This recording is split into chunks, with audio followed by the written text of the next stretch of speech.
La estructura cerebral y el comportamiento están interrelacionados. La salud del cerebro juega un papel crítico en el comportamiento humano. Es extremadamente importante que el individuo se familiarice con la estructura básica cerebral y su función. Esto no es la totalidad de la neurociencia, ni mucho menos, pero sí es el conocimiento básico más importante que hemos de conocer. Esto muestra en parte cómo la fisiología de la consciencia funciona. El cerebro humano está compuesto por tres complejos principales. El complejo R, o cerebro reptiliano, facilita las funciones de supervivencia básicas. Es la parte que se activa cuando estamos en modo de atacar o huir, cuando la supervivencia está en juego. También controla los sistemas básicos de movimiento y el sistema respiratorio. La segunda parte del cerebro, que está por encima del complejo reptiliano, es el sistema límbico, el cerebro mamífero, que facilita las emociones y que permite que la emoción se perciba en la fisiología. Esto lo logra al liberar lo que se conocen como neuropéptidos en la sangre a través de diferentes glándulas que están en el sistema límbico. También se le conoce como el cerebro medio. Por último, la parte más alta del cerebro y también la más nueva en cuanto al progreso evolutivo se llama el telencéfalo, que es la materia gris del cerebro con los dos hemisferios. El neocórtex es donde la actividad electroquímica de los modos de pensamiento humano se generan, en la parte exterior del telencéfalo, que se la conoce como el neocórtex del cerebro humano. Es el que facilita las altas funciones de pensamiento de la consciencia. Esta es la parte que nos separa del reino animal. Las altas funciones de pensamiento, la lógica, la intuición y la creatividad. En esta diapositiva vemos el cerebro reptiliano en el tronco del cerebro y el cerebelo. En esencia, estas dos estructuras, el cerebelo y el tronco cerebral, constituyen el complejo reptiliano. Es la parte del cerebro cuya consciencia es la más baja. No hacemos ningún pensamiento con esta parte del cerebro. Esta es la parte reactiva del cerebro.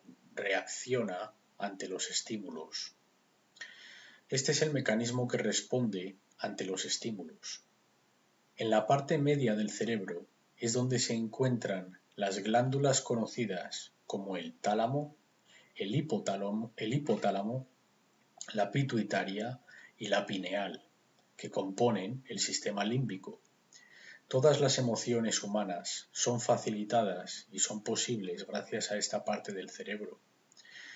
Si esta parte del cerebro no funcionase correctamente, no seríamos capaces de sentir toda la variedad de emociones humanas. La psicopatía es un síntoma de malfuncionamiento en esta parte del cerebro. En los psicópatas, esta parte del cerebro no funciona correctamente, bien sea por defecto de nacimiento o por condiciones en el transcurso de la vida, en las que el individuo en cuestión se mantiene crónicamente en el hemisferio izquierdo como hemisferio dominante, suprimiendo así la conexión con la parte femenina, que es la que está conectada con las emociones, en el hemisferio derecho. El neocórtex es la parte externa del telencéfalo, que es el cerebro humano. La palabra neo significa nuevo, siendo esta la parte más nueva del cerebro, evolutivamente hablando, y es la parte que facilita el pensamiento. Lo que hemos de entender acerca del telencéfalo, o los dos hemisferios del cerebro, primero es que son bilateralmente simétricos y generalmente controlan diferentes funciones de pensamiento. La neurociencia es mucho más compleja, pero generalmente esto es verdad. En general, el hemisferio izquierdo es el que gobierna la lógica, el pensamiento analítico y el pensamiento científico y matemático. También el pensamiento de forma lineal, tareas en el mundo físico y los detalles, el poder descomponer conceptos o cosas en partes más pequeñas para analizarlas, un procesador de serie. Mientras que el hemisferio derecho gobierna la creatividad, todas las dinámicas emocionales del ser humano, el pensamiento holístico, la facilidad para ver el cuadro grande, el reconocimiento de patrones, la compasión, el nutrir y el cuidar. Si el hemisferio izquierdo, que es la parte masculina, se hace crónicamente dominante, el hemisferio derecho no opera correctamente y el sistema límbico sufrirá consecuentemente y comenzará a apagarse, resultando en mucha actividad en el hemisferio izquierdo, muchos procesos, pero si es lo único que está en operación y no usamos el derecho igualmente, las funciones ejecutivas van a ser derivadas hacia el complejo reptiliano, viviendo así desde el complejo reptiliano, en un modo de respuesta ante estímulos, en lugar de vivir en equilibrio holístico. Por cierto, estos símbolos son arquetipos antiguos. El triángulo rojo de la izquierda es conocido como la cuchilla. Es un símbolo masculino, el triángulo que apunta hacia arriba. El triángulo que está a la derecha, el triángulo invertido, es conocido como el cáliz y es el símbolo femenino. Ambos símbolos son arquetipos del mundo antiguo. La idea es mantener el equilibrio entre ambos hemisferios, así logrando el pensamiento holístico, que es la síntesis entre ambos hemisferios, la unificación en estado de equilibrio, que es cuando la verdadera consciencia y el reconocimiento de patrones es desarrollado. También es cuando verdaderas consideraciones morales y éticas son creadas en la personalidad del ser, cuando unificamos los hemisferios. La personalidad del ser es gobernada por el neocórtex en estado de equilibrio. Cuando el hemisferio izquierdo es crónicamente dominante, se manifiesta la personalidad del controlador, el autoritario, la mentalidad del dominador. Por otro lado, si el hemisferio derecho es crónicamente dominante, se manifiesta la mentalidad del esclavo, aceptar todo y nunca plantar cara, un seguidor total de la nueva era. Cuando el hemisferio derecho es el hemisferio crónicamente dominante, el resultado es que el complejo reptiliano se viene abajo, no va a funcionar correctamente. El complejo reptiliano es necesario, que es el que planta cara, el que se enfrenta cuando hay que actuar, cuando uno está bajo ataque. Entonces, cuando esta parte del cerebro no funciona correctamente, las funciones ejecutivas las toma el sistema límbico, resultando en un ser que es gobernado por sus emociones. Se quedan congelados, se bloquean, puesto que el sistema límbico gobierna todas las emociones, las positivas y las negativas, la compasión y el miedo. El neocórtex del cerebro está compuesto por dos hemisferios. El hemisferio izquierdo generalmente facilita el pensamiento lógico y científico, mientras que el hemisferio derecho en mayor parte facilita la creatividad y la compasión. Cuando ambos hemisferios están en equilibrio, el neocórtex actúa en su debido papel como el centro comandante ejecutivo del cerebro y nace la verdadera inteligencia, que está compuesta del intelecto más la creatividad. La verdadera inteligencia es un término que hemos de entender, puesto que la gente piensa que el intelecto es inteligencia. El intelecto no es inteligencia. La inteligencia abarca más que el intelecto. El intelecto es el entendimiento obtenido bajo el hemisferio izquierdo. La verdadera inteligencia es obtenida cuando ambos hemisferios trabajan en conjunto, así obteniendo la inteligencia holística. Lo encontramos en la palabra inte inteligencia. Intelli viene de enteli, que es el intelecto, y gencia es de generar o crear, y la parte creativa del cerebro es el hemisferio derecho. Por desgracia, la mayoría de la gente se encuentra en un estado de desequilibrio u otro. Existen muy pocos en estado de equilibrio. Veamos cómo se manifiesta esto. Cuando el hemisferio izquierdo del ser humano se convierte en el hemisferio crónicamente dominante, el complejo reptiliano tomará el papel de la función ejecutoria del cerebro, y la persona será gobernada por el egoísmo y los bajos deseos, la identificación con el mundo físico, así desarrollando una personalidad basada en el dominio y el control. De lo contrario, cuando el hemisferio derecho del ser humano se convierte en el hemisferio crónicamente dominante, el sistema límbico tomará el papel de la función ejecutoria del cerebro, y la persona será gobernada por sus emociones, desarrollando así una personalidad basada en sumisión e ingenuidad, la mentalidad del esclavo. El cisma. Cisma significa división, discordia o desavenencia. Esto es crítico de entender. Primero, vamos a ver el cisma mental, es decir, la división o la discordia mental de un individuo, y luego veremos el cisma del cosmovisión, es decir, la división o la discordia en cuanto a la visión del mundo que tiene un individuo, cómo se ven a sí mismos en el mundo en relación con los demás. Primero, veamos el cisma mental. Esto refleja básicamente qué sucederá, qué tipos de pensamiento se manifestarán cuando cierto tipo de desequilibrio cerebral está presente. Cuando una mente es demasiado intelectual debido a que toda la actividad cerebral sucede en el hemisferio masculino del cerebro, es decir, están crónicamente utilizando el cerebro izquierdo, puesto que no usan el hemisferio derecho femenino o la intuición. Este cisma resulta en una mente inestable, donde se manifiestan los siguientes síntomas. El rígido escepticismo, un síntoma que no es propicio para aprender. Esto lo observamos en los cientificistas, que son puramente intelectuales, puesto que les falta la parte creativa de la personalidad.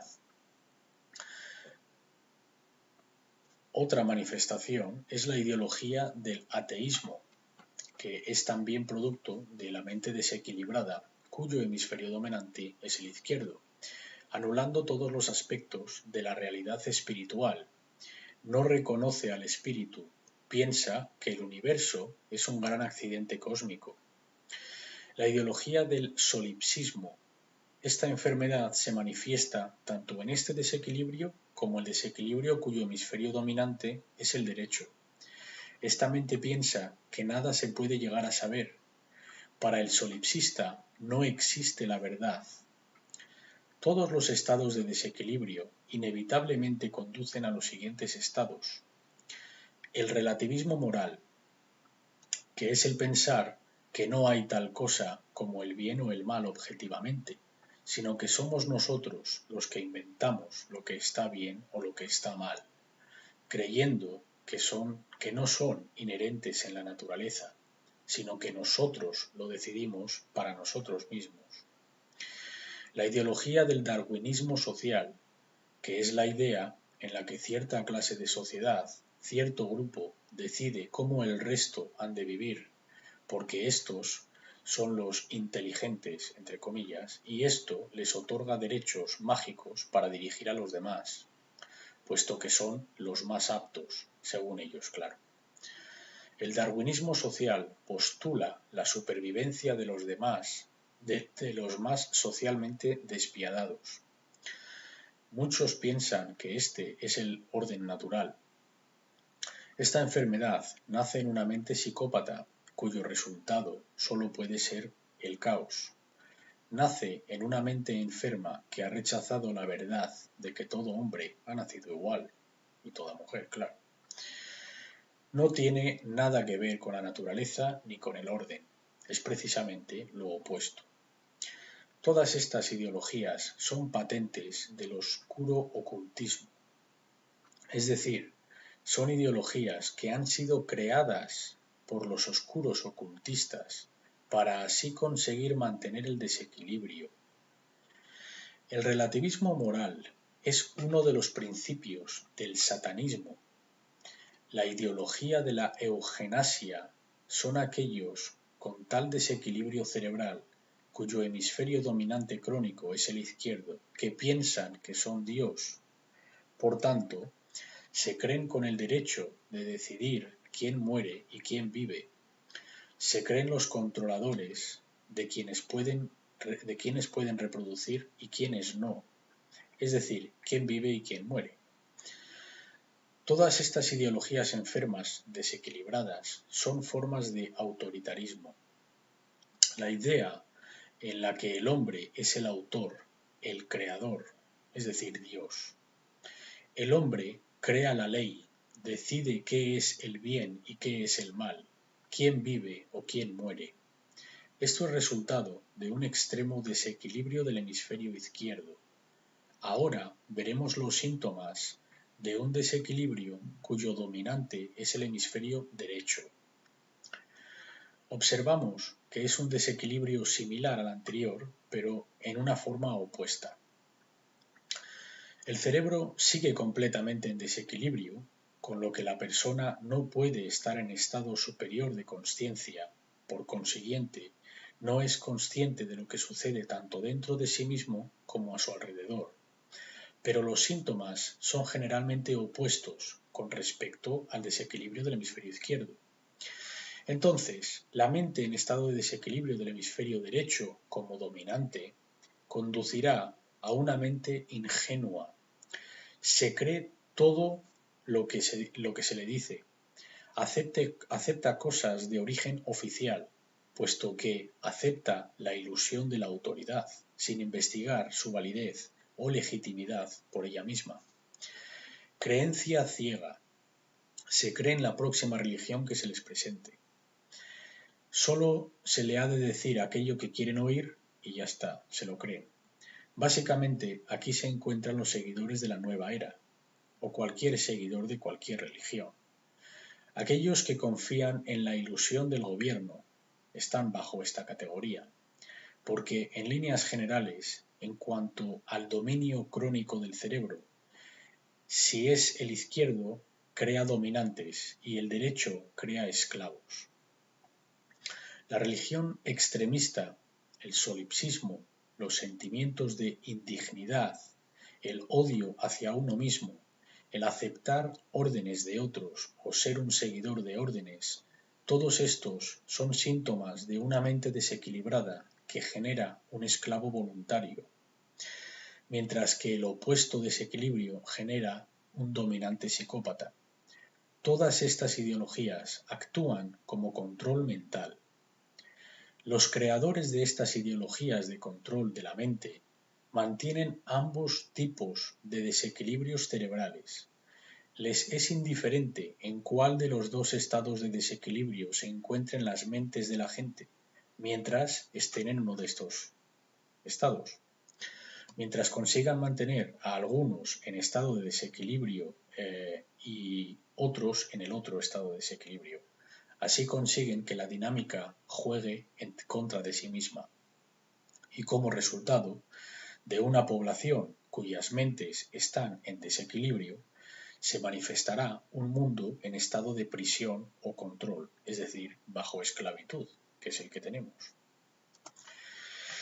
Veamos ahora el cisma de la cosmovisión, que va de la mano del cisma mental. La cosmovisión es simplemente cómo vemos el mundo, cómo nos vemos dentro del mundo y cómo vemos a los demás. Cuando existe un desequilibrio cuyo hemisferio dominante es el izquierdo, la visión del mundo que emerge de este es uno de aleatoriedad. Esto es una marca del cientificismo. Esta ideología piensa que el mundo es un gran accidente cósmico, sin propósito y sin creador. Todo se manifiesta porque sí, de una singularidad, sin razón aparente, sin inteligencia subyacente en la naturaleza. La naturaleza está muerta, es una máquina mecanizada, que está aquí sin razón aparente. Por supuesto, no hay tal cosa como el espíritu, no hay tal cosa como una dimensión espiritual, no hay tal cosa como la ley natural, porque claro, para que alguien acepte la ley natural, ha de preguntarse de dónde procede esta. Yo he hecho encuestas y he preguntado a la gente, ¿crees que la ley natural existe? ¿Que hay una verdad objetiva? ¿Y la moralidad? Y 2/3 de la gente no lo acepta, no se lo creen. No creen en la realidad, en la verdad, ni en la moralidad objetiva. Se creen que todo es relativo y nosotros lo decidimos. Luego preguntas a la misma gente que si creen en el karma y casi el 90% creen que existe. Esto se conoce como disonancia cognitiva, donde la persona mantiene al mismo tiempo dos pensamientos que están en conflicto, es decir, dos pensamientos contradictorios. Primero, dicen que no creen que existe el bien y el mal objetivo, que son construcciones de la mente humana, y al mismo tiempo creen en el karma. Entonces, pregunto que qué puso el karma en funcionamiento. Si crees que existe la fuerza, si crees que existe el karma, ¿qué fuerza lo creó? ¿Qué lo puso en lugar? Y no tienes respuesta para ello, porque claro, para responder involucraría a un creador. Para el desequilibrio cuyo hemisferio dominante es el izquierdo, no existe la ley natural, ni el mundo o dominio espiritual. De hecho, ninguna existencia tiene propósito alguno más que el de seguir existiendo. La supervivencia es la más alta aspiración de un individuo bajo este tipo de desequilibrio. Porque la mente, bajo este estado, piensa que el bien es todo aquello que quiera que sea y el mal es todo aquello que le afecta negativamente. No importa lo que sea moral en realidad, sino que todo es subjetivo para un individuo con este desequilibrio. Para esta mente nada tiene propósito. Al fin y al cabo, la vida es un accidente cósmico. Sin creador, ¿quién va a crear el propósito? Entonces, no tiene ningún otro propósito más que el de continuar sobreviviendo. Entonces podemos observar que bajo este estado de desequilibrio cerebral, cuyo hemisferio dominante es el hemisferio izquierdo, el centro ejecutivo de órdenes es desviado al complejo reptiliano, que es la parte más baja de la consciencia en el cerebro humano. Básicamente es la consciencia animal. En el satanismo, la ley suprema es la supervivencia. Y en la ideología del darwinismo también. Esto es el mayor propósito de estas ideologías. En el satanismo lo llaman la preservación del individuo, y esto significa la preservación de los sistemas de creencias. Los sistemas de creencias que están sirviendo al individuo, al ego del individuo. Todas estas características de la cosmovisión aleatoria son patentes del cientificismo, ateísmo, totalitarismo y el oscuro ocultismo, es decir, el satanismo o el luciferismo oscuro, que es lo mismo. Por otro lado, el cisma de cosmovisión que se manifiesta en una mente desequilibrada cuyo hemisferio dominante crónico es el hemisferio derecho, es la cosmovisión del determinismo. El determinismo es un cisma de cosmovisión que nace de la mente desequilibrada cuyo hemisferio dominante crónico es el derecho. Esta cosmovisión manifiesta impotencia, religiosidad y el rechazo de la libre voluntad. Este tipo de cosmovisión es el de los cumplidores de órdenes a ciegas. Solo hago mi trabajo, yo solo cumplo órdenes. Son esclavos voluntarios, que aceptan su condición como su posición en la vida. La ideología emergente de este cisma de cosmovisión determinista es la ideología en la que Dios controla todo lo que pasa en la creación. Nada sucede aleatoriamente, con lo cual no hay libre voluntad. Todo evento está preordenado. Muchos seguidores de religiones caen en esta ideología. Yo siempre digo que mi presentación va a hacer enfadar a todos. Nadie se libra. Y esto es lo que debería de hacer, porque de nuevo, la mayoría de las mentes están bajo una forma de desequilibrio u otra. La gente que cree en el gobierno y en el cientificismo se va a enfadar cuando hablo de esta forma de desequilibrio, cuyo dominante es el izquierdo. Y los religionistas y seguidores de la nueva era se van a enfadar cuando oigan la parte del desequilibrio dominante derecho. Bien, que todos se enfaden, ofendan. La verdad te hará enfadar y luego te liberará, si la aceptas, claro. Continuando con el cisma de cosmovisión de la mente dominantemente crónica derecha, puesto que todo está ordenado por Dios, los seres humanos somos totalmente impotentes, puesto que no podemos influenciar nada, según esta ideología, claro. Por consiguiente, ¿para qué tomar acción? No se puede cambiar nada. Esta es una gran patente de la religión de la nueva era. Tú acepta todo. Es igual que el mal esté presente a tu alrededor. No intervengas. Deja que continúe. Tú acepta todo. Solo observa. No intentes cambiar nada.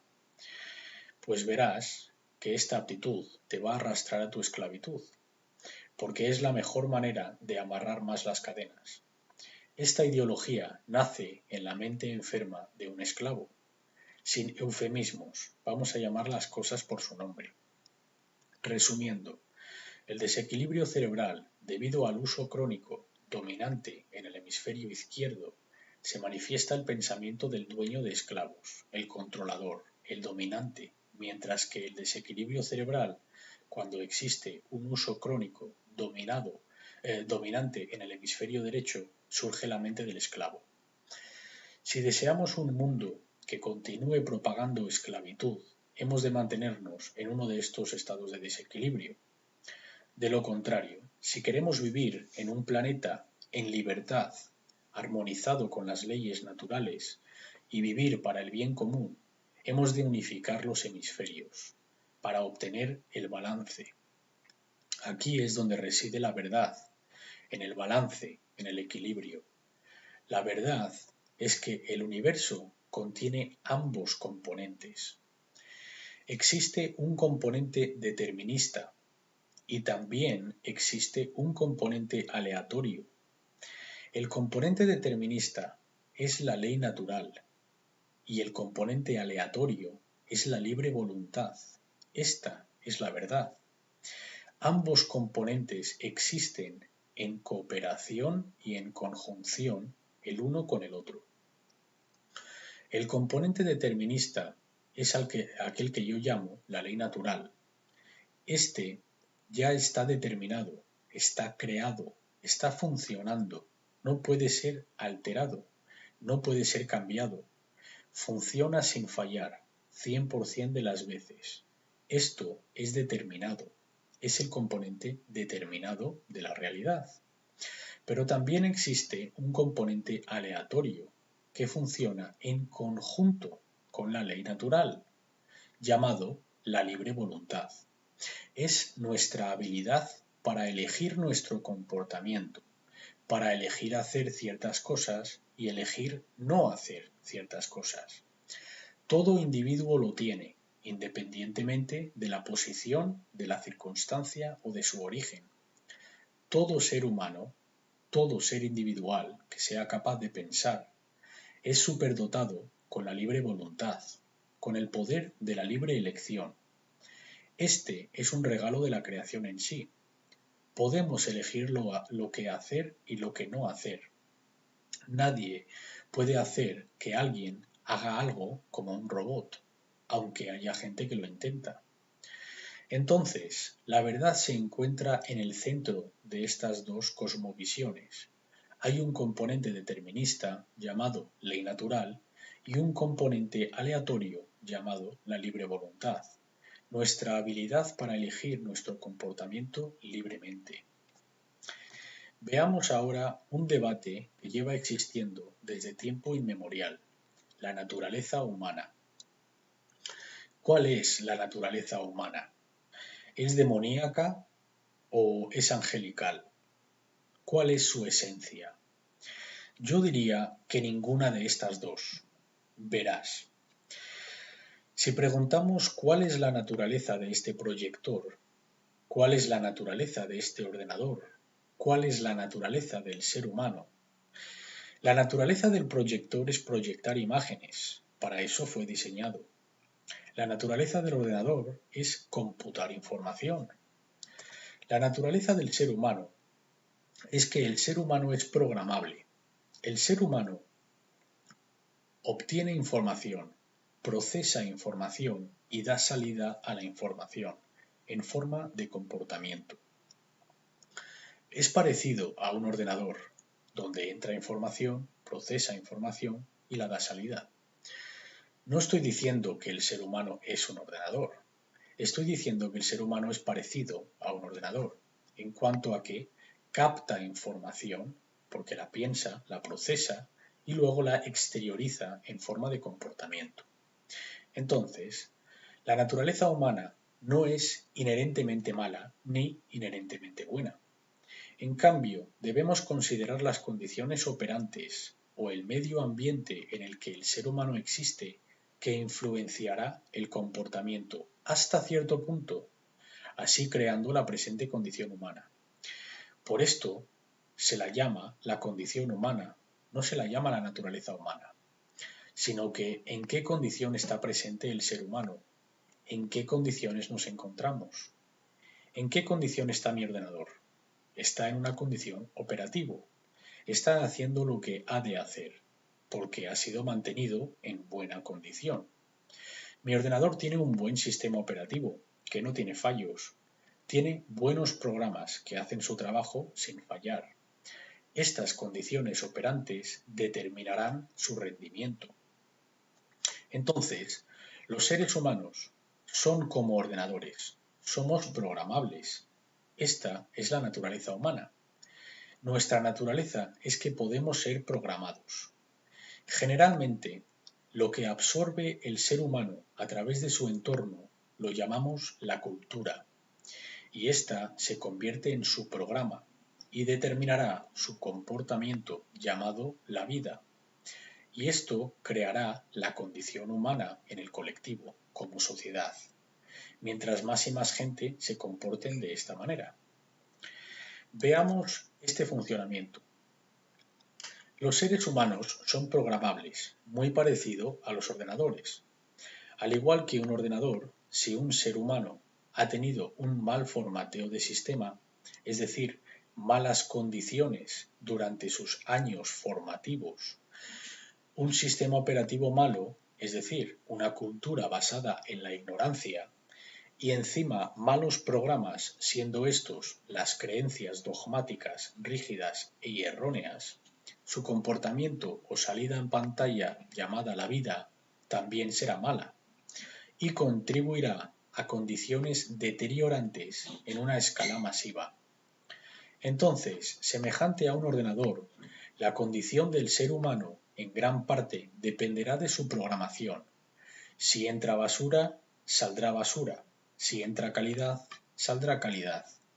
Cuando adquirimos un ordenador, lo primero que hacemos es formatearlo, es decir, prepararlo para recibir un sistema operativo, que es lo que va a controlar las operaciones internas, su uso de memoria, etc. Entonces, un crío, durante sus primeros 6 años de la vida, es muy semejante a este proceso de formateo. De hecho, a este tiempo lo llamamos los años formativos, porque esto es lo que se conoce como el formato. Su sistema operativo, durante estos años formativos, será compuesto por todo aquello que el crío absorba a través de sus padres y todos los sitios donde adquiera información, siendo el colegio, la televisión, los libros, otra gente, etc. Entonces, si todo está mal, es decir, si los tres componentes son desfavorables porque el formateo es malo, no se le ha enseñado principios morales en sus años formativos, la cultura es mala, puesto que está creciendo en un mal ambiente, una mala cultura donde se compadece el relativismo moral y no se entiende la ley natural, y los programas absorbidos por el crío son malos, es decir, sistemas de creencia no basados en la verdad, ¿cuál crees que será el comportamiento de este ser? ¿Va a ser bueno o va a ser caótico? Esto solo puede contribuir a condiciones deteriorantes en escala masiva. Por el contrario, si introducimos calidad, el comportamiento será de calidad y lograremos aquello que deseamos eficientemente y armónicamente. Aquí tenemos un diagrama muy simple. Si conseguimos un buen entendimiento de este diagrama, entenderemos el funcionamiento de la ley natural. El primer nivel, la caja azul, representa el conocimiento o la falta de este. El conocimiento es la información disponible. Con esto empezamos. Esto constituye el conocimiento potencial, que puede convertirse en entendimiento si es absorbido y agregado. Este conocimiento puede ser reunido, procesado y entendido, y después aplicado, es decir, actuar en consecuencia. Este nivel, el del conocimiento, también se le conoce como el nivel de gramática de este proceso de tres partes que voy a explicar. También podemos referirnos a este nivel como el nivel de entrada, si nos referimos, digamos, jerga de ordenador, o la fase de programación. El siguiente nivel, la caja rojiza, representa el entendimiento o falta de este. Una vez hayamos adquirido la información o el conocimiento del anterior nivel, entonces podemos alcanzar su entendimiento, es decir, saber lo que significa dicho conocimiento, capaces de reconocer el patrón. Esta es la segunda fase del proceso. Si obtenemos el entendimiento debido al proceso de la toma de decisiones, estaremos en armonía con aquello que decidimos querer. Es decir, sabemos lo que queremos y entendemos lo que es requerido para manifestar aquello que queremos. Esto es el entendimiento, es el proceso de decisiones que ocurren en la mente. Estas decisiones son elegidas por el individuo y están basadas en la información disponible. Entonces podrás ver que si la información o el conocimiento está ocultado o no es obtenido o está siendo rechazado, nunca podremos llegar al siguiente nivel, el del entendimiento. No se llegará al segundo nivel, con lo que no podremos crear la realidad que deseamos que se manifieste. La tercera fase de este proceso, representado por la caja verde, se llama la sabiduría o falta de esta, y corresponde a lo que hacemos con lo que sabemos, puesto que lo hemos entendido en el nivel anterior. Este nivel se llama sabiduría o falta de esta. Este es el nivel de acción. Es el comportamiento del individuo, el comportamiento elegido a través de su libre voluntad. Estará basado en la calidad de su proceso para tomar decisiones que están ocurriendo en su mente.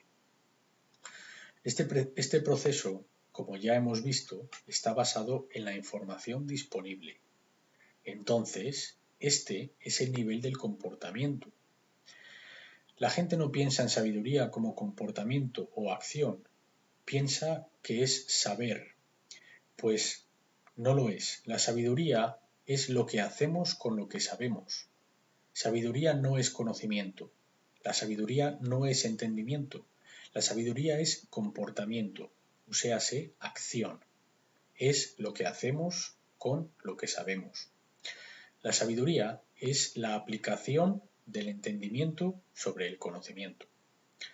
Este es el programa que vas a ejecutar en el ordenador en el que has formateado correctamente e instalado un sistema operativo que funciona bien. El programa es la acción. Así es como la realidad es creada. Primero, empezamos con la información disponible, que puede ser convertida en conocimiento tras el proceso de toma de decisiones y filtrado de dicha información para eliminar inconsistencias. Esta puede conducir al entendimiento.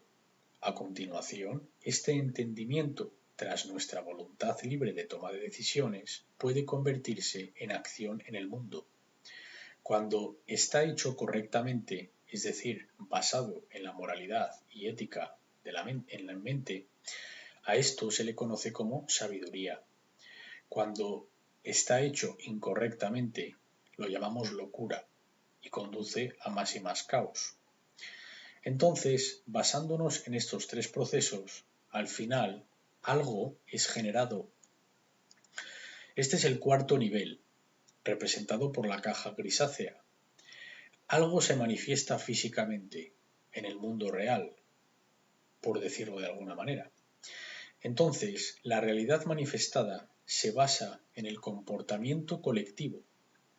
Ninguna persona es capaz de crear la realidad que experimentamos todos. Esta se manifiesta a través del colectivo.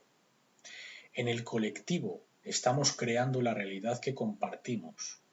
El conjunto de los comportamientos juntos crean el resultado en la pantalla de la vida, llamada el mundo, con un resultado generado, siendo este de orden o caótico, dependiendo del comportamiento del colectivo.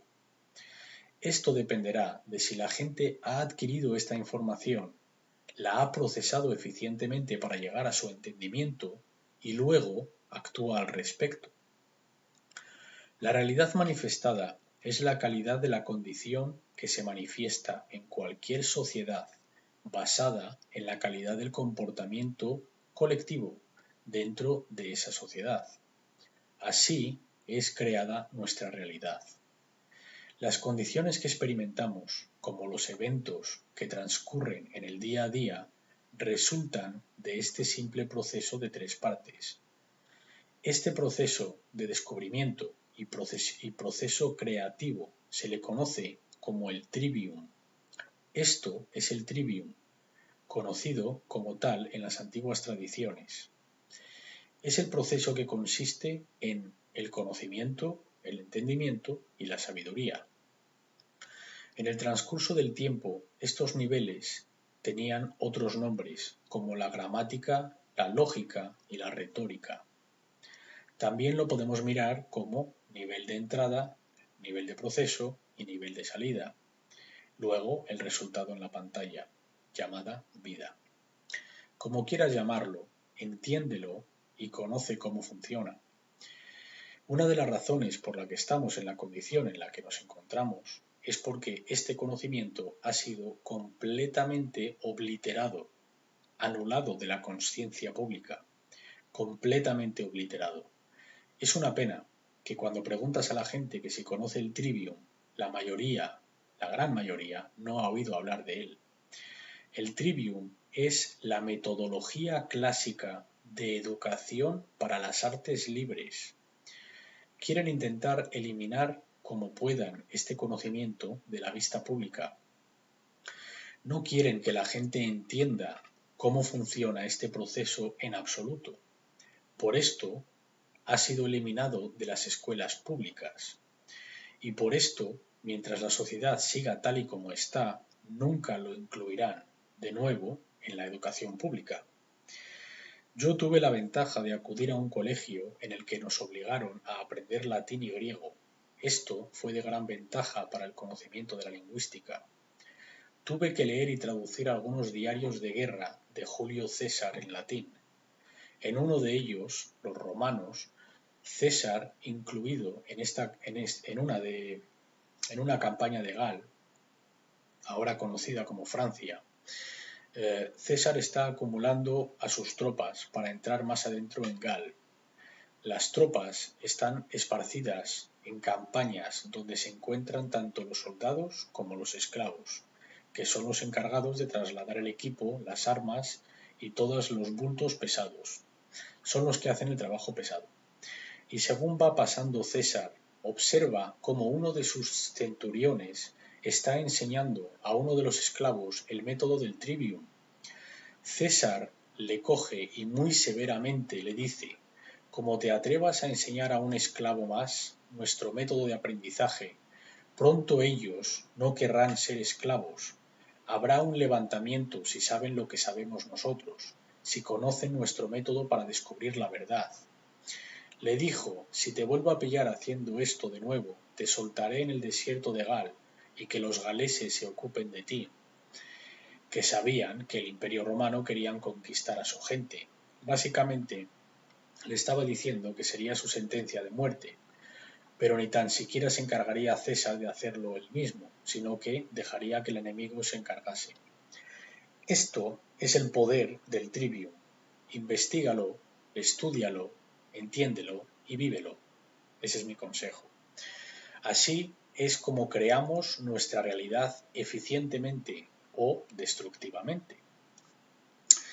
Veamos ahora algunos de los principios de la ley natural. En mi seminario extensivo, que duró 6 semanas, entro en gran profundidad en cada uno de estos principios. Esto no es lo que voy a hacer aquí, puesto que no hay suficiente tiempo, pero voy a explicar brevemente los principios de la ley natural. La palabra principios proviene del sustantivo latín principia, que significa lo primero, lo principal, el jefe, el líder, lo más necesario, uséase, aquello que más importa, lo primero, lo fundamental que hay que entender antes de nada. Los principios han de estar primero, y este es el problema. Nuestra sociedad no pone a los principios primero, sino que primero están las trivialidades. Y no vivimos en una sociedad a la que le importe que los principios no sean lo primero. Lo primero es lo primero. Los principios son lo primero. Veamos los principios subyacentes de la ley natural. Las cosas más importantes, que es lo que los principios deberían de significar. Cuando preguntas a la gente que defina principio, la respuesta que deberíamos de obtener sería la cosa más importante. Cuando yo he preguntado a grupos de gente cuál es lo más importante, muy pocos han contestado con los principios. La mayoría dicen la familia, los amigos, etc. Cuando la gente me oye decir que esto está al revés, es decir, que lo primero han de ser los principios antes que la familia, antes que la amistad, me dicen que soy muy frío. Lo que yo digo es que la conexión familiar, sea la que sea, madre-hijo, padre-hijo, tío-sobrino, etc., no importa tanto como los principios. No digo que no importa, digo que no es tan importante como los principios. Digo que has de poner los principios primero, de lo contrario, todas estas relaciones son insignificantes, carecen de valor alguno, a no ser que estén basadas en principios.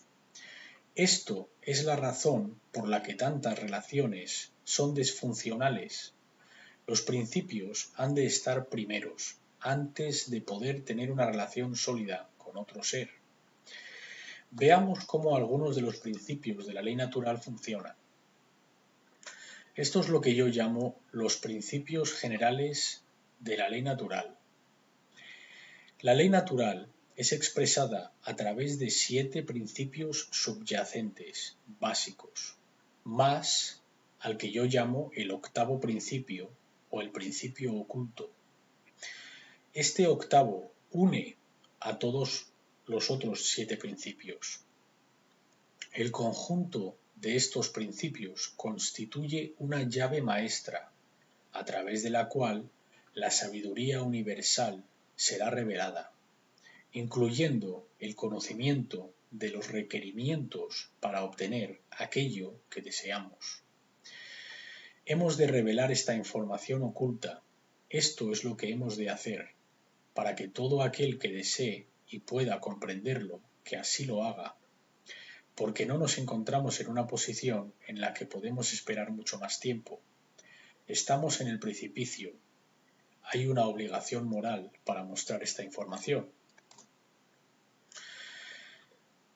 Los 7 principios generales de la ley natural, también conocidos como los principios herméticos, hermético proviene de Hermes, Hermes Trismegistus, considerado el mensajero de los dioses, que trajo la sabiduría de los dioses a la humanidad.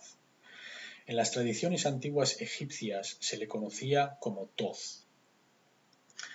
Tiene otras encarnaciones también, pero la tradición hermética es conocida como tal, puesto que está sellada herméticamente, tal y como la ley natural también está sellada herméticamente. Son principios vinculantes e inmutables, son leyes en operación que no pueden ser alteradas. El principio de mentalismo es el primer principio. El principio de correspondencia, el principio de vibración, el principio de la polaridad, el principio del ritmo, el principio de la causa y efecto y el principio de género. El principio del mentalismo dice que todo es mente, todo es mental. Toda la creación es una manifestación de la mente. Esto significa que todo lo que sucede tuvo que ser resultado de un estado mental que lo procedió. Todo. Para que algo se manifieste, algo exista, el pensamiento tuvo que existir primero. Luego se forma en el mundo material. El universo en sí es una construcción mental del Creador. El universo es mental. Los pensamientos conducen a la manifestación de las cosas y los eventos. Los pensamientos crean condiciones. Los pensamientos crean cosas y condiciones. Las cosas no pueden mágicamente manifestarse por sí mismas. El pensamiento viene primero. Los pensamientos crean el estado de existencia y la calidad de nuestra experiencia aquí en la Tierra. Entonces, debemos ser responsables por todo lo que creamos, siendo así responsables sobre lo que pensamos, porque son los procesos del pensamiento lo que conducen al comportamiento. La gente se comporta como se comporta porque tienen ciertos sistemas de creencias incrustadas en la mente, funcionando como un programa. Sus pensamientos y sus emociones conducen su comportamiento. Entonces, el comportamiento no va a cambiar mágicamente. Son los pensamientos y las emociones las que han de cambiar primero, porque estos son la fuerza que conduce el comportamiento. Y ahí es cuando la realidad cambiará. Si deseas cambiar la realidad, tú mismo has de cambiar. Has de cambiar cómo piensas, cómo sientes, y entonces tu comportamiento cambiará. Porque la forma en la que piensas no es conducente a los requerimientos necesarios para obtener aquello que dices querer. En muchos casos, el pensamiento es lo que impide que el individuo obtenga lo que desea. El segundo principio es el principio de correspondencia, que dice: aquello que está arriba es semejante a aquello que está abajo, y aquello que está abajo es semejante a aquello que está arriba. Es como un reflejo. de un espejo. En este caso, arriba nos referimos al macrocosmos, las leyes que gobiernan las cosas muy grandes, las cosas que consideramos aparentemente fuera de nosotros, aunque sabemos que a un nivel profundo somos uno con ello, pero las percibimos como ahí fuera. El macrocosmos es la totalidad de todo y el microcosmos hace referencia a las partes muy pequeñas o las unidades individuales que componen el todo en su conjunto. Son reflejos de sí mismos, no pueden ser separados entre sí. Tal como va uno, va el otro. El universo es un sistema holográfico. Una holografía es una imagen de 2 dimensiones a la cual, cuando la pasamos un láser a través de ella, proyecta una imagen tridimensional, de 2D a 3D. Por eso la llamamos la holografía. Es porque holo se refiere a holístico, completo. Esto es debido a que si dividimos una holografía en diferentes componentes, cada componente es la misma imagen que la imagen completa con la que empezamos. Es decir, si cogemos una holografía y la cortamos en 4 partes, no obtenemos como resultado 4 partes de la imagen. Es decir, un cuarto de imagen por cada una de las secciones, sino que obtenemos 4 imágenes completas que pierden su resolución por un cuarto. Entonces, todo está contenido en cada una de las partes más pequeñas. Así es la realidad en la que vivimos. Nuestro universo es holográfico. El universo completo se encuentra dentro de cada individuo. El universo entero es como el individuo. Son reflejos de cada.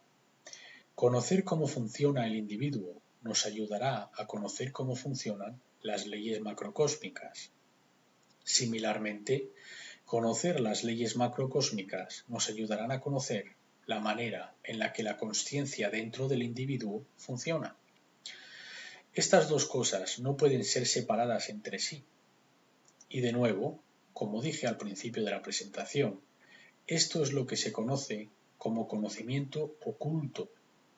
El conocimiento oculto está compuesto por el conocimiento de funcionamiento del microcosmos, que es la consciencia individual, y el funcionamiento del macrocosmos, que es la ley natural. Otra manera de ver la ley de correspondencia es que la realidad es fractal por naturaleza. Si estudiamos los fractales, que son patrones autosimilares generados matemáticamente, esto lo podemos observar en las secuencias de Fibonacci en matemáticas, y esto está repetido continuamente en la naturaleza. Si observamos la estructura del átomo, veremos que es muy similar a la estructura del sistema solar, que a su vez es muy similar a la estructura de la galaxia. Operan de la misma manera, parecen iguales. Si nos alejamos lo suficiente para observarlo, vemos que el mismo patrón se repite. Miren el vídeo Powers of 10, que es Poderes de 10, donde esto se ve bien. Entonces el universo es holográfico, el todo se encuentra en las partes individuales y es fractal, o que el mismo patrón se repite en todas las escalas de su existencia. El principio de vibración declara que no hay tal cosa como el descanso, el estado parado, el no movimiento. No existe tal cosa como la muerte, puesto que muerte sería el cese del movimiento, y no hay tal cosa, no existe en la naturaleza. No podemos ir a ningún sitio en esta creación en la que algo carezca de movimiento. Todo en este universo está en movimiento, puesto que nuestros sentidos solo pueden captar energía y la energía siempre está en movimiento. Lo que aparenta estar parado, por ejemplo, una mesa, al mirarla más cercamente, a nivel de átomo, veremos que está compuesta por millones de átomos que están en continuo movimiento. Al nivel más fundamental, el universo y todo aquello que lo compone es pura energía vibratoria, manifestándose de diversas maneras. El universo no tiene solidez como tal. La materia es energía en estado de vibración. El universo es una construcción espiritual para adquirir experiencia, para tener una experiencia y aprender y crecer en consciencia. Este es el propósito de esta construcción. Entonces, nada es verdaderamente sólido, al igual que decimos, somos espíritus teniendo una experiencia humana. El universo entero es espiritual, teniendo una experiencia en solidez aparente. El principio de polaridad declara que todo tiene una naturaleza dual. Hay polaridades en todo lo que existe. Todos tienen su pareja opuesta. Son idénticos en naturaleza, pero distintos en grado. Por ejemplo, el calor y el frío. ¿Son verdaderamente opuestos? A nuestro nivel de percepción, son opuestos, pero en realidad hay una energía llamada calor. Cuando esta energía está concentrada en un lugar determinado, decimos que aquello está caliente. Si carece de esta energía, decimos que está frío. Entonces, el frío y el calor hacen referencia a la misma cosa. Hablan de energía calorífica o falta de esta. El calor es energía caliente y el frío es la falta de energía caliente. Igual que luz y oscuridad, decimos que son opuestos, pero en realidad hablamos de luz o falta de esta. El conocimiento y la ignorancia son la misma cosa, porque la verdad siempre está presente. Con lo que la diferencia en si la verdad es percibida y aceptada o rechazada. Son idénticos en naturaleza pero distinto en grado. Los extremos se pueden unir y mezclar, como el masculino y el femenino, a cierto nivel en la realidad. Todo lo que aparenta contradictorio puede ser reconciliado, de nuevo, a cierto nivel, a nivel del campo unificado. Todo es consciencia, pura consciencia. Sin embargo, en este nivel material, al que llamamos el mundo físico, hay diferencias de consciencia. En este nivel hay cosas que están sucediendo que hemos de entender. A este nivel hay cosas que hemos de corregir, rectificar, porque importan. Sí que importan. Las paradojas pueden ser reconciliadas, pero solo a ciertos niveles, no en este. Aquí hemos de plantar los pies en la tierra, en el dominio físico. El principio de ritmo dice que todo fluye fuera y dentro, todo tiene su marea, todas las cosas se levantan y se caen, todo tiene su ritmo o un vaivén. Existen las tendencias energéticas. El movimiento del péndulo se manifiesta en todo lo que percibimos. La medida del movimiento hacia arriba, hacia la izquierda, es la medida del movimiento hacia la derecha. El ritmo compensará. Cuando hablamos de ley natural, hemos de entender que la tendencia es sólo eso, tendencia, hacia donde nos lleva o hacia donde nos dirige, pero no significa que está escrito en piedra, como que tiene que ser así ahora. Una de las cosas que las tradiciones herméticas enseñaban hablando de estos principios, es que pueden ser superados por altos niveles de consciencia. Este es uno de ellos. El ritmo es la tendencia hacia donde algo fluye. Imaginémonos un río que termina en un acantilado enorme, unas grandes cataratas. La tendencia del agua, la corriente, es hacia las cataratas, hacia abajo. Si uno se encuentra en el río y flota, la tendencia le llevará hacia el precipicio.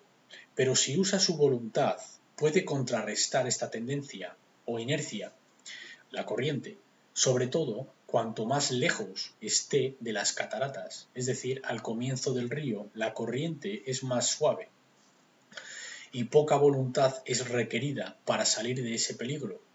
Cuanto más tardemos en actuar, más fuerte es la corriente y más voluntad será necesaria.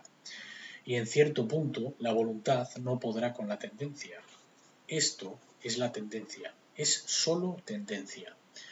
Ahora nos encontramos en tendencia donde las energías no fluyen, puesto que es un reflujo. Entonces se requiere más energía para resistir la tendencia. Esto no significa que no hay nada que se pueda hacer, solo que la tendencia está en contra y más voluntad es requerida para mover la consciencia. En otros momentos, la consciencia está fluyendo con el flujo natural y se requiere menos voluntad para mover hacia adelante. Por desgracia, no estamos viviendo en este momento. Estamos en lo que muchos investigadores llaman el Kali Yuga, o la era de la oscuridad y la destrucción. Este es el punto en el que el flujo de la consciencia obtiene la mayor resistencia y se va a requerir mucho más esfuerzo para romper estos sistemas de creencias que no sirven a quienes somos. Están basados en la mentira y el engaño. El principio de la causa y efecto. Dice que todo efecto es conducido por la causa que lo genera. La causa viene primero, luego se manifiestan las condiciones, el efecto. El principio de causa y efecto declara que cada causa tiene su efecto y todo efecto tiene su causa. Todo lo que ocurre, ocurre de acuerdo con la ley natural. La oportunidad es una ley no reconocida. Hay muchos planos de causa, pero nada escapa a la ley. Por supuesto que existe la libre voluntad. Esto no significa que podemos ignorar la ley natural sin consecuencias. De nuevo, estamos sometidos a estas leyes, lo querramos o no. Por ejemplo, si me encuentro en un precipicio, puedo elegir voluntariamente saltar o no. Lo que no puedo elegir es saltar sin consecuencias a mi cuerpo. La ley de la gravedad existe y mi libre voluntad no va a poder cambiarla. Este es el límite, es decir, tenemos libre voluntad para elegir y tomar decisiones, pero nunca podremos romper las leyes impuestas por el universo sin consecuencias. La libre voluntad opera dentro de los límites condicionales, los que yo llamo la ley natural, que de hecho son una serie de leyes. La libre voluntad existe dentro de los límites condicionales o las leyes naturales. No pueden ser violadas sin consecuencias. Sí, por supuesto, puedes violar las leyes naturales, pero no sin consecuencias negativas. Por esto, este cuerpo de información se le conoce en el pasado como consecuencialismo.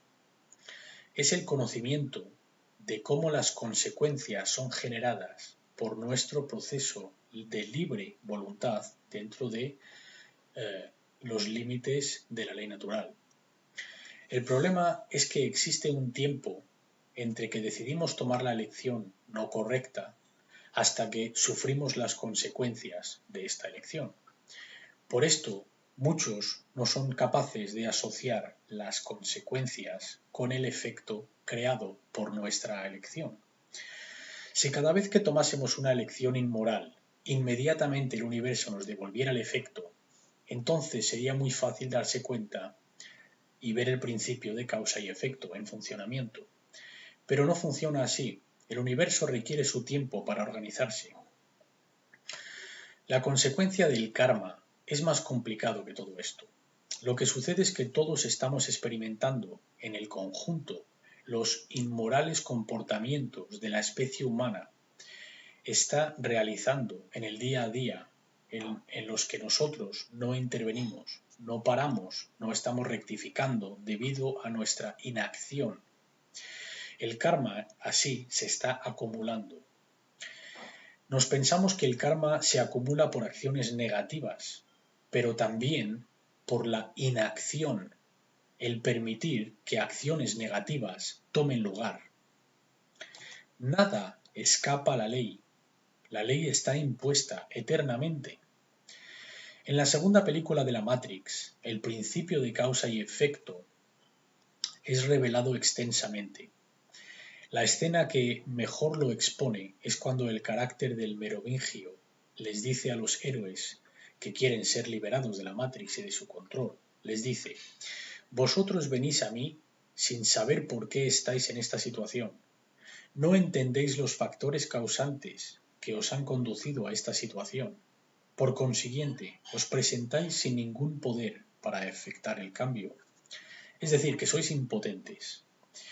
¿Por qué habría de ayudaros? Sois impotentes por falta de conocimiento y entendimiento de la causa que puso estos eventos en movimiento. El por qué. Dice, el por qué es la fuente del verdadero poder. Sin el por qué somos impotentes. Causalidad es la única verdad. Esta es una técnica muy utilizada en Hollywood, donde las palabras de la verdad salen del villano, aunque luego aprovechan para introducir una mentira. Y es cuando, por ejemplo, el merovingio dice que la libre voluntad es una ilusión. Esto es un engaño. La libre voluntad, por supuesto que existe. En la escena es cuando Morfeo le dice que todo comienza con la libre elección y el merovingio dice que no. Aquí es donde los manipuladores, los oscuros ocultistas, te muestran la verdad y la envenenan con una mentira que quieren que aceptes. Esta es una técnica muy común de control mental o la manipulación de la mente, puesto que todo suena más o menos correcto, lo aceptamos sin pensarlo dos veces y hemos tomado el veneno sin darnos cuenta que ya está haciendo su efecto. Hemos de entender los dos planos, el plano de los efectos y el plano de las causas. Ningún poder para generar cambio reside en el plano de los efectos, es decir, en el mundo manifestado. Este es la realidad, ya manifestada físicamente. De nuevo, lo que ya es, nada se puede hacer al respecto. El pasado no se puede alterar, no se puede cambiar. Ahora mismo lo que es la verdad y podemos aceptarla o rechazarla, pero no podemos cambiar el pasado. Entonces, el mundo manifestado físicamente hasta ahora fue creado por las causas originadas en el pasado. El plano de los efectos o el mundo físico es donde las realidades son manifestadas. Ya han ocurrido, ya han tomado forma debido a los factores subyacentes causantes. El plano de los efectos constituye aquello que ya ha ocurrido.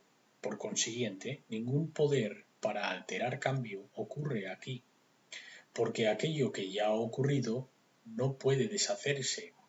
Se ha convertido en lo que es decir, en la verdad. La consciencia humana parece estar atrapada en el plano de los efectos. Significa que la humanidad, como especie, se mantiene en ignorancia de las causas subyacentes que ella misma ha puesto en movimiento, ha generado, y está conduciendo al sufrimiento autoimpuesto en sus propias vidas. Si estamos atrapados en este nivel, en el plano de los efectos o en el mundo físico, lo que estamos haciendo es viendo los síntomas, viviendo en los síntomas. Y estamos atrapados en los síntomas. Como cuando pensamos que hay una solución política, solo tenemos que votar a la gente correcta. o que hay una solución financiera, solo tenemos que cambiar ciertas pólizas, o que hay una solución científica, solo tenemos que crear máquinas para que cambien la forma en la que vivimos y ya está. Así pensando que todo esto va a poderse hacer mientras la esclavitud siga existiendo, pues buena suerte. Soy un orador en eventos de energía libre y gratis y gratuita. También en eventos de extraterrestres, donde la mayoría piensan que pronto tendremos energía gratis para todos. Pronto va a desmantelar todos los secretos extraterrestres y van a salir a la luz. Todo esto mientras sigamos en un estado de esclavitud. Buena suerte. Las cosas que dicen querer son imposibles. Estas dos comunidades no hablan de moralidad.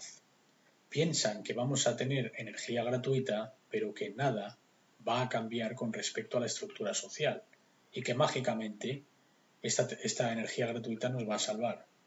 Es decir, que seguiremos bajo un estado de esclavitud, pero la energía gratis estará aquí y el mundo mágicamente será un lugar mejor. Por otro lado, la comunidad de los UFO, los extraterrestres, piensan que las autoridades nos van a revelar los secretos de la vida inteligente que conocemos del universo y piensan que estos van a suceder en un clima de esclavitud. Bueno, pues buena suerte con esto. Si queremos estas cosas, hemos de desmontar la estructura existente primero. Hemos de destruir la existente estructura de poder con el poder de la verdad, antes de que nada nuevo pueda aquí crecer. Porque este lugar es un jardín lleno de malas hierbas, de ideologías envenenadas y sistemas de creencias totalmente erróneos que no tienen nada que ver con la verdad. Y esto impide que obtengamos aquello que decimos querer. Hasta que no cambiemos los pensamientos, no van a cambiar los resultados. Al movimiento de la energía libre les digo que nunca van a conseguir energía gratuita en un clima de esclavitud. A los del movimiento extraterrestre les digo que nunca van a conseguir que revelen la verdad en un clima de esclavitud. La esclavitud ha de terminar primero. Luego se podrá obtener aquello que se desea. Ningún poder para aceptar cambio reside en el plano de los efectos. Esto no es posible. Es como estar cambiando el orden de las sillas del Titánico mientras está hundiendo. No se va a conseguir ningún cambio, porque las causas subyacentes no se han cambiado. Y las causas subyacentes son el cómo pensamos, el cómo sentimos y el cómo nos comportamos. Creemos que todo puede seguir como está y que mágicamente obtendremos lo que queremos. Queremos dejar la mano encima del fuego, pero no queremos quemarnos. Ahora veremos el plano de causalidad, el plano mental, el mundo mental. El primer principio de las leyes naturales dice que el universo es mental. Todo lo que se manifiesta ha de manifestarse primero en la mente, para que algo pueda manifestarse físicamente. El plano de la causalidad es donde las causas son iniciadas antes de que se manifiesten como realidades formadas en el plano de los efectos. Este plano de causalidad constituye los factores causantes, es decir, el porqué, subyacentes que determinarán la manifestación de las causas y los eventos. Todo poder para afectar cambio reside en este plano. La consciencia humana ha de trasladarse desde el plano de los efectos al plano de las causas, para que los seres humanos entiendan los factores causantes de las condiciones que están colectivamente manifestándose en sus vidas. Solo entonces la humanidad podrá co-crear la realidad compartida a nivel consciente. Aquí arriba está representado el mundo de la causa, el mundo mental, es decir, el porqué, los factores causantes subyacentes que preceden a las condiciones manifestadas.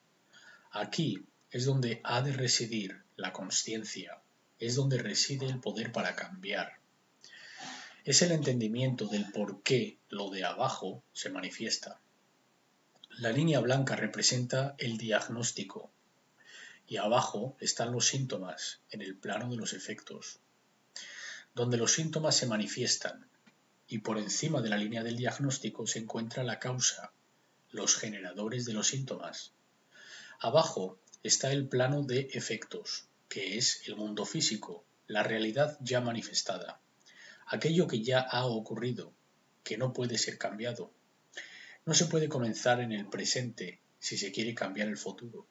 Disculpa, solo se puede comenzar en el presente si se quiere cambiar el futuro. El último principio de los 7 principios formales aquí presentados es el de género. Género existe en todo. Todo está compuesto por sus principales componentes masculinos y femeninos.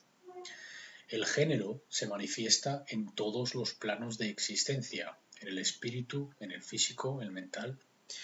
Ya hemos visto, en cuanto a la consciencia y el cerebro humano, en la cosmovisión, etc. Este es un concepto sencillo. Hablaremos brevemente del género mental. El género mental es el estado de consciencia entre los aspectos masculino y femenino de la mente humana. Nuestro hemisferio izquierdo del cerebro gran parte facilita el aspecto masculino de la mente o el intelecto.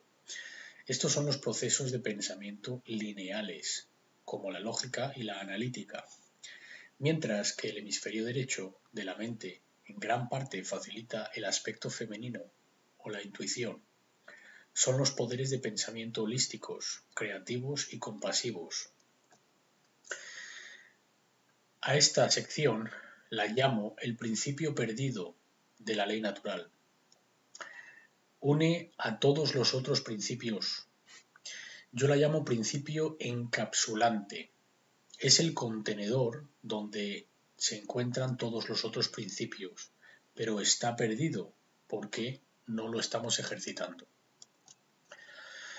Este símbolo se conoce como la semilla de la vida. Una semilla crece, genera algo, crea algo.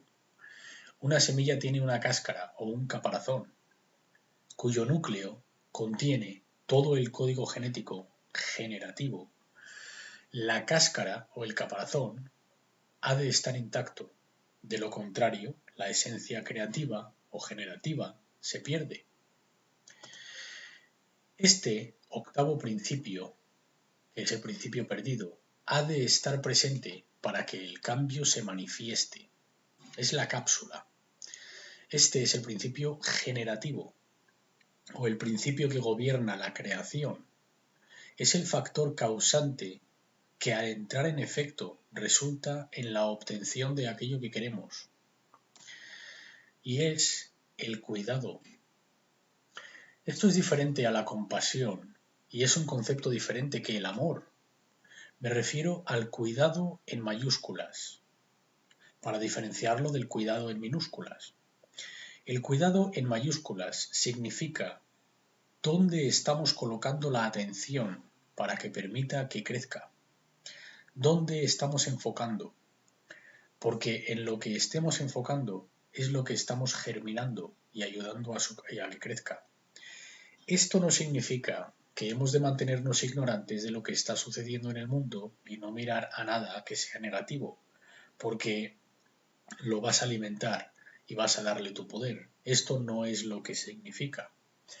Si hiciéramos esto, estaríamos alimentando precisamente la ignorancia, y eso sería lo que crecería por ignorarlo. Hemos de ver lo mal que está algo y llegar al origen, a lo que originó y cambiar aquello que lo está originando. Al ignorar lo negativo, aseguraremos que más de lo mismo ocurra, puesto que no hay nada que lo pare. Lo estaríamos alimentando por ignorarlo. El cuidado hemos de verlo como a qué damos nuestra energía, dónde estamos enfocando ¿Qué nos preocupa lo suficiente para hacer o dedicar nuestro tiempo, dedicar nuestra atención para que manifieste en el mundo? En el colectivo, el cuidado es el generador de la experiencia. La mayoría de la gente no tiene cuidado, puesto que no le importa lo que está sucediendo.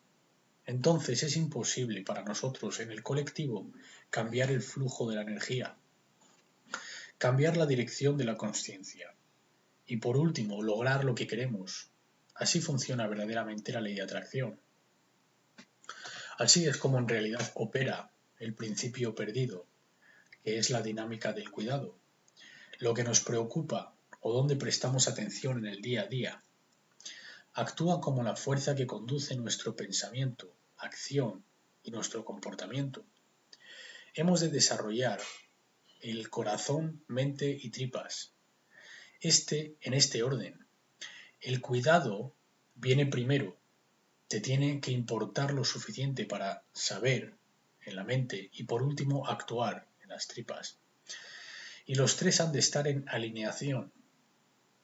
Esto es la consciencia en unidad, la unificación de los pensamientos, las emociones y las acciones. Los tres aspectos de la consciencia, de tal manera que no existe contradicción entre estos tres, entre esta Trinidad. De forma que tal y como pensamos, sentimos y actuamos, sin contradicciones. Esto es la consciencia unitaria. El cuidado se puede ver como el generador de la calidad de nuestra experiencia. La palabra generativa procede del latín genere, que significa crear. El corazón es como una bomba dentro del cuerpo. Es un generador que proporciona energía, mueve a la fuerza de la vida a través de la sangre en el cuerpo. En la antigüedad se decía que la fuerza de la vida se encontraba en la sangre. Es el corazón el que bombardea esta fuerza en todo el cuerpo. Y hemos hablado de la importancia del cerebro en el cuerpo, pero es el corazón el generador de la experiencia. Porque aquello que nos importa, donde ponemos el cuidado, es lo que pensamos y por lo tanto nos comportaremos y actuaremos en consecuencia. Si estás familiarizado con el símbolo masónico de la escuadra y el compás, la G en el medio, en el nivel más alto masónico, no en el nivel exotérico, con la X, de los iniciados, donde se les dice que significa solamente God, Dios, o G por geometría, sino que en los niveles más altos te dirán que significa gnosis, G-N-O-S-E-S, que en griego significa conocimiento. Y en los niveles de los iluminados superiores al grado 32, revelarán el verdadero significado de la G, y este es el generativo, el principio generativo. Generativo significa génesis, la creación. Y sí, claro, también es correcto decir que representa a Dios. No digo que sea diferente. También representa la geometría, puesto que son las formas creadas en el mundo físico. Son todo esto, pero en distintos niveles. En el nivel superior, la G representa el principio generativo, dentro del conocimiento esotérico con S. Este principio generativo está perdido porque la gente, en líneas generales, ha perdido el cuidado, ha perdido la importancia, no importa. Verás, el cuidado ha de venir primero. Es aquello que nos importa lo suficiente para querer cambiar. El cuidado está conectado con el hemisferio derecho, en conexión con el corazón. Tras el cuidado, desarrollamos la voluntad, que se encuentra en las tripas. El corazón es el generador de la voluntad, que es la fuerza que conduce a la voluntad.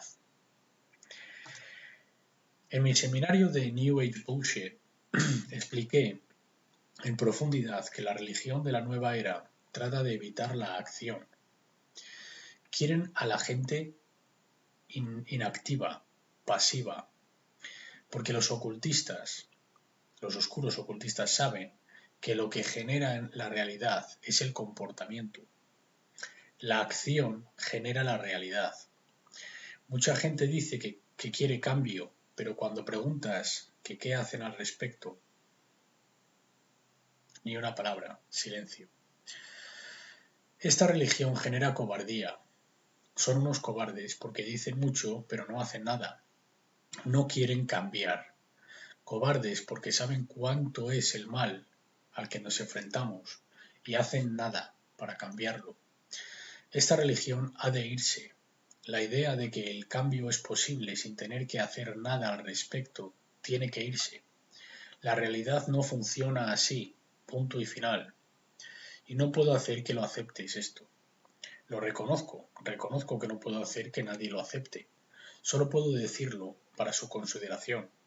Y si tenemos sentido común y pensamos en lo que he expuesto, entenderemos lo que estoy diciendo, puesto que es lo que es la verdad.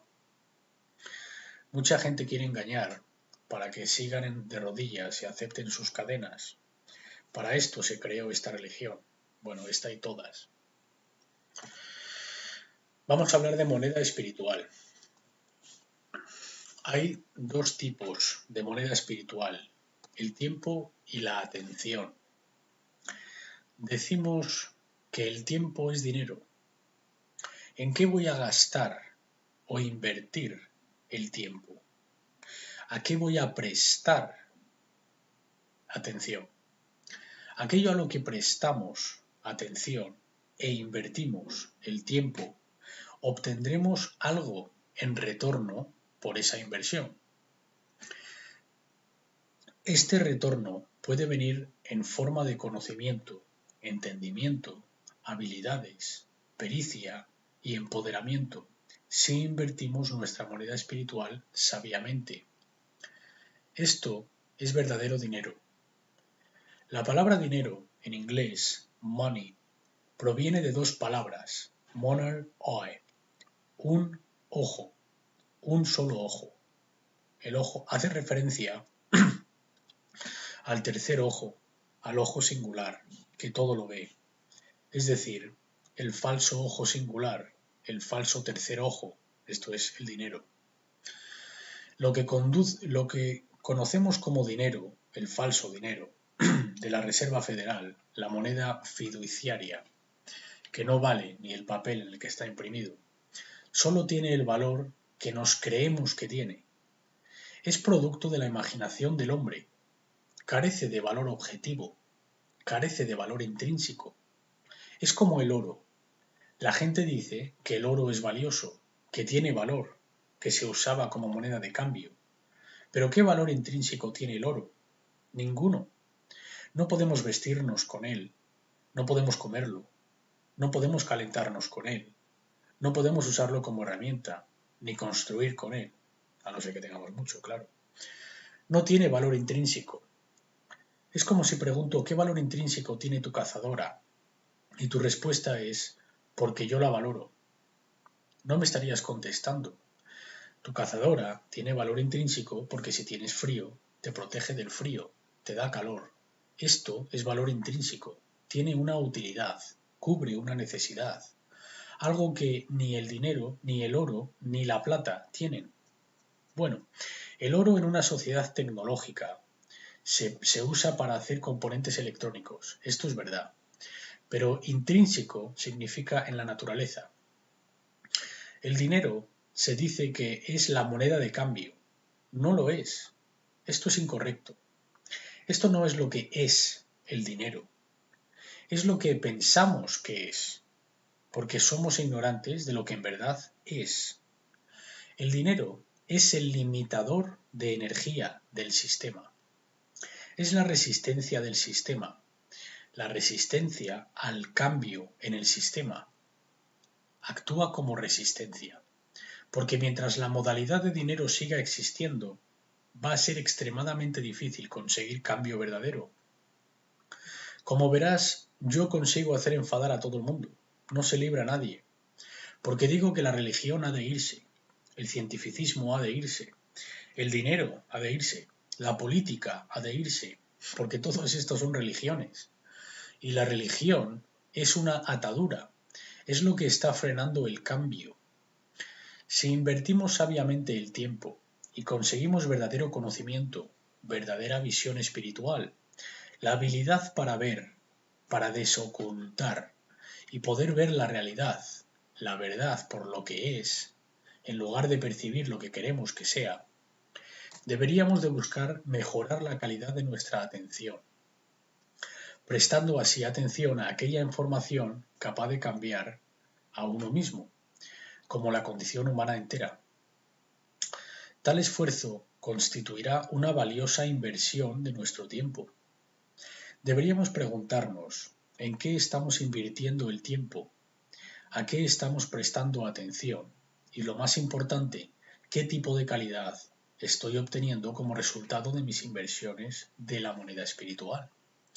Si la mayoría del tiempo la empleamos en tonterías y trivialidades, tales como la televisión, los deportes, las distracciones, los entretenimientos, vamos a obtener un retorno de esa inversión y este va a ser muy bajo. No va a resultar en mucho conocimiento, entendimiento y sabiduría. Este gráfico indica cómo la calidad de nuestra atención en el colectivo, que es creado por el conjunto de los individuos, representa la calidad de la atención colectiva como especie, y cómo ésta afectará a nuestro mundo de acuerdo al principio de correspondencia, que declara que, tal como las unidades del microcosmos, así será el macrocosmos. Entonces, a la izquierda tenemos pura información, buena información, es decir, la verdad, que es capaz de desarrollar sabiduría y acciones correctas en el individuo. A la derecha está la información corrupta, que procede de los medios de televisión, las religiones, los gobiernos, las instituciones, los colegios, etc. Ahora, todos van a tomar un poco de cada, una mezcla de estas dos informaciones. La meta está en purificar. Si tomamos mala comida, obtenemos mala salud. Si tomamos mala información, obtenemos mal comportamiento, generando así sufrimiento autoimpuesto. Hemos de purificar. Los cubos representan las consciencias de los individuos y el conjunto de los cubos generan la calidad del agua. Y este agua va a la gran piscina llamada el mundo. Todos los individuos traen su cubo. El resultado o la calidad del agua, el de la piscina, el mundo, va a depender de la calidad del agua de los cubos individuales. Nuestro trabajo consiste en cerrar la válvula de la información corrupta, es decir, el agua sucia, para que solo fluya el agua pura. Así, dejaremos de generar sufrimiento autoimpuesto. De lo contrario, vamos a nadar en la mierda y crear muchos problemas para nosotros. Entonces, ¿a qué dedicamos nuestro tiempo? ¿A qué estamos prestando atención? ¿Estamos invirtiendo el tiempo en la caja hipnótica, la supresión del conocimiento y del espíritu? ¿O estamos invirtiendo el tiempo en la búsqueda de la sabiduría? En desarrollar conocimiento, convirtiéndolo en entendimiento y procesándolo, y luego convirtiéndolo en sabiduría a través del comportamiento correcto. Hemos de leer para esto. La lectura es requerida. Los antiguos romanos tenían dos definiciones para la palabra liber. Estas son libre, es decir, no un esclavo, y también libro. También es la base de la palabra libertad. También librería. Viene de ahí, que es donde podemos ir a hacernos libres si leemos los libros correctos. Ahora, el mundo es nuestra biblioteca. Hemos reunido toda la información, todas las tradiciones de misterio. Toda la información está al alcance de nuestros dedos. Nunca hemos tenido tal oportunidad. ¿Y qué hacemos? Hemos de preguntarnos si estamos invirtiendo nuestro tiempo sabiamente para adquirir verdadero dinero espiritual. La ley natural ha sido llamada de varias maneras, en distintas épocas y en distintas tradiciones. Vamos a ver cómo ha sido llamada. Ha sido llamada La ley o leyes de causa y efecto. En el campo científico se dice que invariablemente el efecto sigue a la causa. También se dice que por toda acción existe una reacción igual y opuesta. Hay una consecuencia cuando una acción es tomada. En círculos de la nueva era se conoce como ley o leyes de atracción, que dicen que la energía que se emite es la energía que se atrae. La energía fluye hacia donde la atención es dirigida. Tal y como pensamos, sentimos y actuamos, así seremos. También se la conoce como la ley del karma o ley moral, que dice que cosechamos lo que sembramos. También se la conoce como la ley de oro, que dice no hagas al prójimo aquello que no desees para ti.